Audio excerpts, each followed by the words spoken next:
हे दोस्तों, आप लोग का स्वागत है मेरे चैनल पर। आप देख रहे क्रेजी फॉर भोजपुरी। चलो वीडियो स्टार्ट करते हैं। केसरी लाल यादव का धमाकेदार सॉन्ग आने वाला। सॉन्ग का नाम है मेरा आरू से केहू ना जीतल पा, जिसका भाई फर्स्ट लुक पोस्टर रिलीज हुआ। पोस्टर देख के लग रहा है सॉन्ग एकदम बवाल होने वाला। और ये वही सॉन्ग होने वाला है जो अखिलेश कश्यप के यूट्यूब चैनल पर रिलीज होने वाला, नुपूनम फिल्म चैनल पर। और बहुत ज़बरदस्त होने वाला भाई। फर्स्ट लुक पोस्टर तो एकदम कमाल का है। आप बोलते हैं सॉन्ग कब रिलीज होने वाला। बढ़ने से पहले ऐसे ही अपडेट पाने के लिए मेरे चैनल को सब्सक्राइब करके रखो। भोजपुरी का हर खबर सबसे पहले मेरे चैनल पर आता। इसको गायले केसरी लाल यादव और शिल्पी राज। एक्ट्रेस नज़र आने वाला डिम्पल सिंह।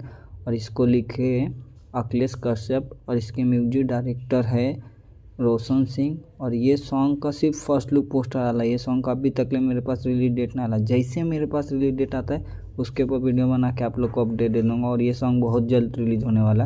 अब वीडियो अच्छी लगी तो लाइक करें, शेयर करें, सब्सक्राइब करें और कमेंट करके बोलेगा ये सॉन्ग आप लोग को कैसा लगा। मिलता है नई वीडियो में। धन्यवाद।